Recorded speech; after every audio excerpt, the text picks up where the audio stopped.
Chaque année en France, 130 000 personnes sont victimes d'un accident vasculaire cérébral et près de 50 000 en meurent. L'intervention rapide des urgentistes en cas d'AVC est primordiale pour la survie du patient et pour éviter des séquelles trop lourdes.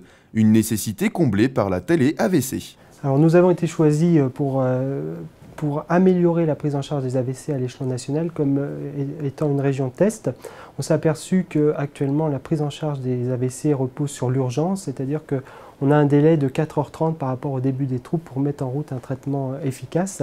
Et la région Bourgogne est une région très étendue, il est impossible de rapatrier l'ensemble des patients au CHU dans les temps impartis. Il a fallu donc trouver des solutions alternatives qui étaient la mise en place de cette téléconsultation ou télé-AVC.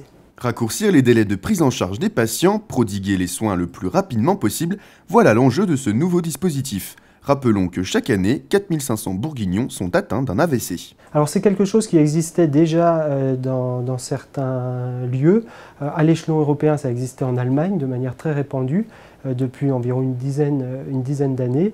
Et ça existe également en Franche-Comté, dans la région de Besançon, qui a développé ça il y a 3 ou 4 ans. Et donc nous avons emboîté le pas et mis en place le même genre de structure en Bourgogne, avec la particularité en Bourgogne, c'est que le geste, la prise en charge initiale se fait par l'urgentiste et c'est le neurologue de Dijon qui décide de la fibrinolyse, alors qu'en Franche-Comté, c'est dans un service de neurologie d'un hôpital périphérique que cela se fait en présence d'un neurologue qui appelle le neurologue référent du CHU de Besançon.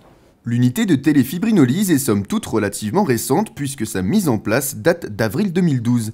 Un nouveau dispositif qui a déjà porté ses fruits. Environ depuis la mise en place, on est à 70 ou 80 téléconsultations, c'est-à-dire avis rendus sur les images et la vision du patient en direct. Et cela a abouti à environ 25 téléfibrinolyses, c'est-à-dire un geste de fibrinolyse, de traitement de phase aiguë de l'AVC qui a été réalisé donc, dans 25 cas. Tous les efforts pour une meilleure prise en charge des accidents sont récompensés. Moins de récidives, moins de séquelles et moins de handicap. Le télé-AVC serait peut-être appelé à devenir l'outil premier de soins contre l'AVC. À mon avis, étant donné la conjoncture économique actuelle, il est difficile d'imaginer qu'au sein de la région Bourgogne, on va pouvoir implanter le nombre d'unités neurovasculaires nécessaires. C'est-à-dire qu'il faudrait 4 lits pour 100 000 habitants, c'est-à-dire qu'il faudrait au moins 40 ou 50 lits d'unités neurovasculaires au sein de la région Bourgogne. Actuellement, nous en avons 8 au CHU de Dijon, il y en a 4 au centre hospitalier de Chalon-sur-Saône, donc on est bien loin du compte. Donc je pense que c'est une solution qui serait temporaire, mais le temporaire va perdurer pendant des dizaines et des dizaines d'années, et à mon avis, ça risque de rester une solution permanente au final. Une réaction? Un témoignage? Commentez ce reportage sur dijonsanté.fr.